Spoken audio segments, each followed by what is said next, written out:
This happened May 21st, 2011. This is a different angle, and I'll show you several more so you know it's not a hoax. This happened at the U.S. Army National Guard base. Direct energy weapons were used underground, well, from above to underground, wiped them out. They had technology from Afghanistan that they should not have removed, and they were warned, so they were spanked big time. Muy genérico sobre una situación que se ha dado en una base militar norteamericana el día 10 de mayo del 2011. There's one of the UFOs right there. They're the good guys. Un fotógrafo aficionado a las tormentas eléctricas estaba en un piso 34. They spanked them for 2 to 3 hours, and it was silent. It was a slaughter, but you won't hear this in the U.S. mainstream media for obvious reasons. Donde existe una base militar muy importante. Here today, gone tomorrow, some shit hard to believe it. They say the good die young, we lost our faith in Jesus. Shed a tip for the homie, kids won't see him for Christmas. No mama cooking on holidays, we ignore the season. Skeletons in the closet, shadow boxing with demons. Shadow boxing with demons. Skeletons in the closet, shadow boxing with demons. Shadow boxing with demons. The orientation of the human race in Lyra was agricultural in nature. Apparently, we were very plentiful and abundant and lived in peace. Then one day, a huge craft appeared in the sky.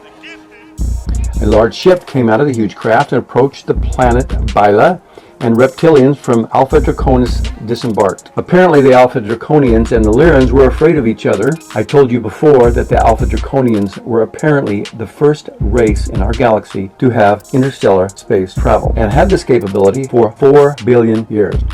Well, when the Draconians came and saw Bila, with all its abundance and food and natural resources, the Draconians wanted to control it. There was apparently a miscommunication or misunderstanding between the Draconians and the Lyran humans.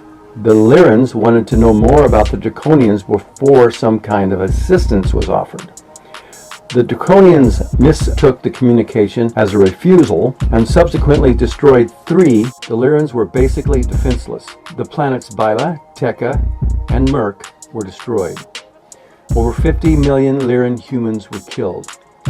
It is at this point in history that the Draconians began to look at humans as a food source. This is how old the struggle is between the reptilian and human races. Now I must make the point that not all the reptilian or human races are dark. There's a mix. When we start meeting these races, you're going to have to trust your gut instinct. But they are coming.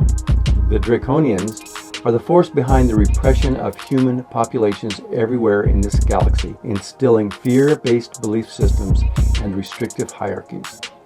I asked Morane about them, and he said the Draconian race is probably the most understood race of beings. I have witnessed a deep respect for this race. The Andromedans consider the Draconians the ultimate warriors first, before humans. And, as such, they are heirs to the universe and should be considered royalty. They find disgust in the fact that humans do not recognize this as truth.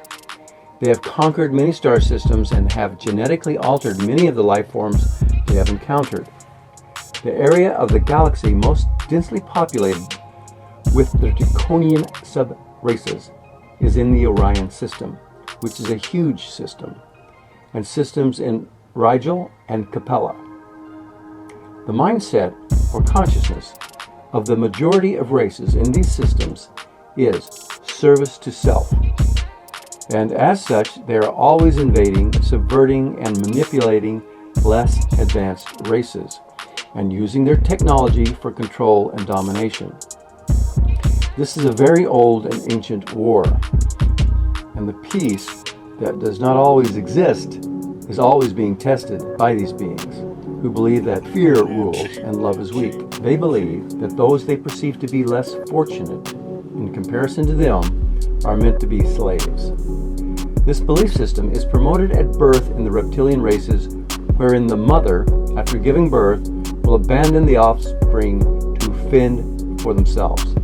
If they survive, they are cared for by a warrior class that uses these children for games of combat and amusement. So, you can see that the reptilians are forever stuck in survival mode. This means they have no boundaries in what they will do to other beings. Mornay continues, it is ingrained in them never to trust a human. They are taught the draconian version of the history of the Great Galactic War, which teaches that humans are at fault for invading the universe and that humans selfishly wanted the draconian society to starve and struggle for the basic material that would allow them to exist. The reptilians enjoy human flesh and human children best for two reasons. The first is that children don't have the accumulation of pollutants in their bodies that adults do. And when children are put into a state of fear, their energy and field and adrenaline just explodes. The reptilians get a rush from this stuff. Now about the draconians and the Patal. The Alpha Draconians, a reptilian race composed of master geneticists, tinker with life, which from their perspective exists as a natural resource. The Draconians look at life forms which they have created or altered as a natural resource. Apparently, the Alpha Draconians created the primate race, which was first brought to Mars and then to Earth. The primate race was then tinkered with by many other different races. Created the primate race, which was first brought to Mars and then to Earth. The primate race was then tinkered with by many other different races, 21 other races, resulting in the primate race having been modified 22 times. This primate race eventually became Homo sapiens, who we are on a physical level. Yes, we used to have 12 strands of DNA. 10 strands were taken out by a group from Orion in order to control us and hold us back. Why would they want to hold us back? The reason the Orion group wanted to hold us back was because they found out who we were on a soul level. According to the Andromedans, we humans are part of a group of energies that they know of as the Patal. The reason that the Andromedans use the word Patal, which is by the way a draconian word, is because the draconians have legends about warring with a race that was creating human life forms that were opposed to draconian philosophy. The Patal. Since I am on hiatus between meals, I might as well speak to you momentarily. I am a Draco Prime reptoid extraterrestrial. We hail from a planet called Pitt E.N.T, which orbits the sun star Alpha Draconis in the constellation of Draco. In ancient times on the planet you call Earth, Alpha Draconis was the North Pole star. The Draconians are the fiercest breed of reptilian species in the universe. We Draconians are the heirs to the universe and should be treated as royalty by all other species in the universe. I am of the royal line of the Draconians, called the Siakar. Draconians can range from 14 to 22 feet tall, weigh up to 1,800 pounds, and have the strength of 16 men. As you can imagine, such massive creatures will have an equally massive appetite. To satisfy our appetites, much like a farmer would cultivate a large portion of land and then plant and grow the food he would one day harvest to eat, well, we Draconians cultivated the planet Earth, and we beings on the planet Earth as our food, that we periodically come back to harvest and eat. Earth is like our own personal McDonald's and grocery store for human meat. We created religion on your planet to control the mind of people to make you better cattle, ripe for the picking. We have made deals with all the human world leaders and religious leaders since the beginning of time to sacrifice human flesh to us so that we may eat. This is where the ritual of human sacrifices and blood sacrifices come from. Religious rituals, rites, offerings, and blood sacrifices on altars are all made to us. This is why the pyramids in Egypt were designed so that one side was facing Alpha Draconis and the Draco constellation. This is why Draco was called the lawgiver in ancient Greece. We created the Bible. We are the gods of your Bible. This is why ministers are called fishers of men, because men are like fish that need to be caught and fed to us. This is why it states in the book of Leviticus, chapter 6, verse 14. The internet, because it never goes away once it's out there. Putting yourself out there with these kinds of stories puts a huge target on your back, or so I believe it does. I'm going to keep my identity a secret, as to not be the laughing stock of my family. Anyway, a few years ago, I decided to reach out to several different cryptozoologist investigators about strange sightings as I was having what I believed to be reptilians.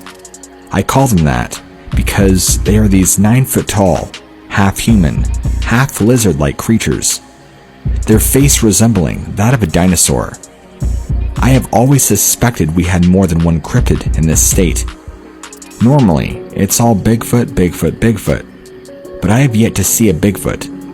Instead, I get to deal with these things.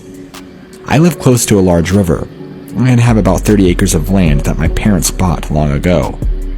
The lizardmen, as I call them, have been sighted off the nearby roads, which also borders along a nearby river.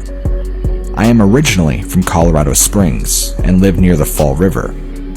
I won't tell you exactly where or how close, but close enough.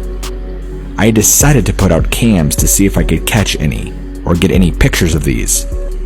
I did catch glimpses of them on camera, but nothing more discernible than blurry shapes. Strange, because deer and other wildlife show up just fine on picture. But these things, I can't explain it. I wish I could. They appear as large blurry shapes. It has to be them. Nothing else shows up as an 8 to 9 foot tall dark blur on camera. I've even gone out to the spots the pictures were taken and where these shapes were in the pictures. The branches are pretty high off the ground, several feet above my head.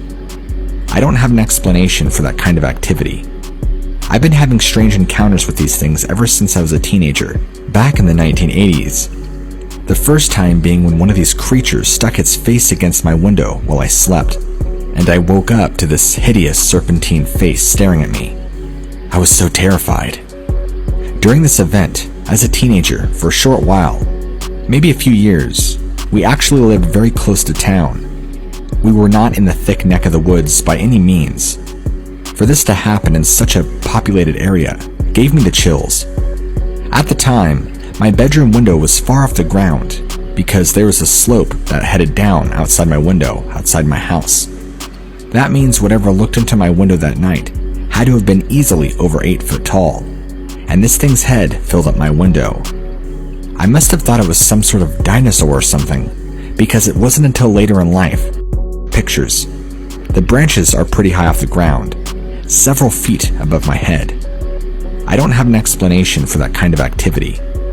I've been having strange encounters with these things ever since I was a teenager, back in the 1980s. The first time being when one of these creatures stuck its face against my window while I slept, and I woke up to this hideous serpentine face staring at me. I was so terrified. During this event, as a teenager, for a short while, maybe a few years, we actually lived very close to town. We were not in the thick neck of the woods by any means. For this to happen in such a populated area gave me the chills. At the time, my bedroom window was far off the ground because there was a slope that headed down outside my window, outside my house. That means whatever looked into my window that night had to have been easily over 8 foot tall, and this thing's head filled up my window. I must have thought it was some sort of dinosaur or something, because it wasn't until later in life that I actually saw these beings in person for what they are, that I put them together, and then I was able to put it together, and I had the epiphany. The other feeling of knowing you're not safe, and that these things can get you any time. They want to put you on edge and keep you there. When it was watching me sleep, and when I woke up, it looked at me. It just had this sinister expression. It was like it wanted me to know it can get me any time that it wanted to. But it didn't. It just wanted to terrify me. I never told my parents about it. My father has had his own run-ins with Bigfoot while out hunting. They become something he's just learned to deal with over time. He's told me about a few encounters here or there, but never really gone in depth about any of them. Growing up, he would warn me about them in the woods, but I never took them seriously because I never had any sightings of them personally. I have one pic that I got of these reptilian lizardmen, where you can kind of make out their shapes, but still too blurry for any real detail. In the picture, there were 4 of them standing around this shape on the ground. The shape I believed to be a deer, but it was hard to tell in the lighting. Again, it was very strange. The deer in the picture was in perfect focus, not blurry at all, and yet here are these 4 large humanoid shapes standing around it, totally blurry. I'll give you some size estimation of just how big these figures are. They take up a span of about 4 to 5 feet wide, hulking huge shoulders and elongated heads. Very dark, since they are blurred, but you can still make out the shape. I don't see any tails or any real color to them. And I felt pure fear when I was looking at that picture. I felt like I might be dealing with something much more supernatural.